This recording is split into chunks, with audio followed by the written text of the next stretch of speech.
वंदे मातरम। नमस्कार, जय श्री राम। मुंबई महानगर पालिका के चुनाव संपन्न हो गए। 10-11 दिन हो गया। 15-16 तारीख से प्रतीक्षा थी।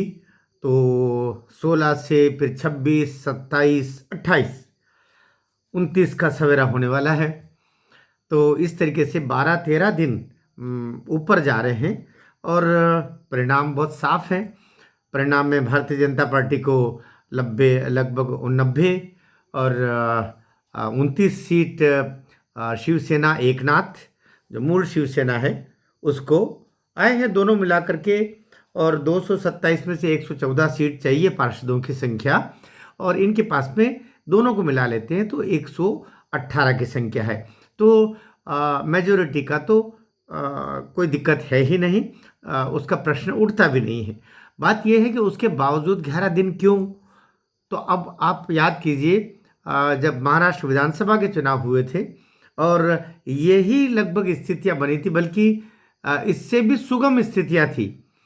उस समय तो कम से कम अजीत पवार की पार्टी, भारतीय जनता पार्टी के 138 और चाहिए थे 143-44 ऐसे कुछ, तो 5-6-7 सीटें चाहिए थी। अजीत पवार की पार्टी बड़ी खुशी खुशी तैयार थी, वो तो वैसे ही उसके साथ जुड़ी हुई थी। लेकिन उसके बावजूद भारतीय जनता पार्टी ने एक नाथ शिंदे को पूरा समय दिया। एक नाथ शिंदे उस समय भी गांव जा करके कोप भवन में बैठ गए थे, और अभी भी वो फिर कोप भवन में बैठे हैं। लेकिन इस दफे भारतीय जनता पार्टी बहुत तल्ख रवैये से काम कर रही है।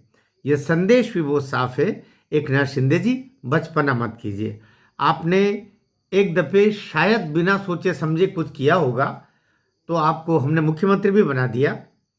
आप फिर अभी भी मुख्यमंत्री, उप मुख्यमंत्री भी हैं। दिल्ली में मोदी जी की सरकार में आपका लड़का सांसद भी है, उसे मंत्री का काम भी दिया हुआ है, कोई कोई शायद राज्य मंत्री है। तो अच्छा खासा चल रहा है। वरना तो एक समय जब आप उद्धव की का साथ छोड़ के आए थे, तो ये आपको बाजार में निकलोगे कैसे, ये अवस्था थी। लेकिन भारतीय जनता पार्टी आपके साथ पूरी ताकत से खड़ी रही। आपको आपको मुख्यमंत्री का पद दिया, जबकि आपको खुद उम्मीद नहीं थी, लेकिन दिया। और आप भी उस कसौटी पर खरे उतरे।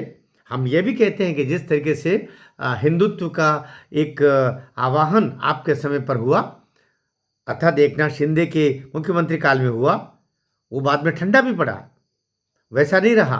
आपने गाय को राज्य माता का दर्जा दिया। आपने सनातनियों की आवाज़ जहाँ भी मुखर करना थी, पूरी शक्ति से आपने उसको की है। तो आपसे शिकायत तो किसी सनातनी को है ही नहीं। लेकिन अब लेकिन की बात का जो वीडियो है वो बहुत महत्वपूर्ण है। लेकिन इस समय आप और भारतीय जनता पार्टी लगभग लगभग 5 सीटें आगे पीछे थी। 115, 120 के लगभग वो लड़े, हाँ 115 के लगभग वो लड़े, 102, 105 के लगभग आप लड़े, ऐसा करके 227 सीट थी। आपका रेशो क्या, आप 29 पर बैठ गए। आपके कारण ही शिवसेना 65 सीट तक ले आई। अगर वो सीटें आप खुशी खुशी बीजेपी को देते और आप केवल उन्हीं जगह खड़े होते जहां आपका कुब्बत थी, तो शायद अभी भारतीय जनता पार्टी 160 के ऊपर 100 जितने भी खड़ी है, क्योंकि 115 में से 90 सीट लगभग लेके आना कितना अच्छा रेशो है। मैं कोई प्रशंसा नहीं कर रहा हूँ भारतीय जनता पार्टी की, लेकिन उसका स्ट्राइक रेट की बात तो कर रहा हूँ। आपका स्ट्राइक रेट क्या, उसके बावजूद आप नाक फुला करके और मुख्य आपके उसको मेयर आपका बना दे, ऐसा नहीं होता। ज़मीनी काम तो देखना पड़ेगा। केवल यही नहीं सोचना चाहिए कि हमें वो जो मलाईदार 75,000 करोड़ की जिसका बजट है, वो उसके मेयर उस म्यूनसिपल कॉरपोरेशन के हम बन जाएं और फिर लूटे। ये नहीं चलेगा, ये नहीं चलेगा। और ऐसा बीजेपी को भी नहीं सोचना चाहिए कि आप अगर केवल उस धन आग्रह में वहाँ पर हैं, तो शायद आप भी गलत सोच रहे होंगे। आपको मुंबई को विश्व स्तरीय शहर बनाना है, तब तो आप उसमें आगे बढ़ करके आए तो ठीक है। अभी की हालत में अगर ये नाक फुला करके रहेंगे, जैसे भी मेरे पास जानकारियाँ आ रही है, तो बहुत घाटे में रहेंगे। ये जो एकनाथ हैं, ये अनाथ की स्थिति में आ जाएंगे। इसलिए इस समय जो विधानसभा चुनाव के समय नाक फुला करके वहाँ बैठ गए थे, इस दफे भारतीय जनता पार्टी का स्पष्ट मत है, जो सूचना हमारे तक आ रही है, कि अगर नाक फुलाएंगे तो इनका उप मुख्यमंत्री का पद भी जाएगा, केंद्र से लड़के को जो मिला हुआ है बड़ा मंत्री का दर्जा, वो भी जाएगा, और इधर से बीएमसी में जो थोड़ा बहुत अच्छी कमेटियों के आपको आपके चेयरमैन भी बन सकते हैं, विभिन्न कमेटियां बनेगी, क्योंकि अकेला मेयर तो सब कुछ करता नहीं है, उसमें दसियों कमेटियां बनेगी। उन कमेटियों के जो हेड होते हैं वही, उनके पास फाइनेंशियल पावर भी रहते हैं, उन कमेटियों से भी निकल जाओगी। तो ज़्यादा नाक फुलाना सही नहीं। ये जो नाक फुलाने का काम उस समय किया था, इस समय करेंगे तो एक नाथ जी आप अनाथ जी भी बन सकते हैं।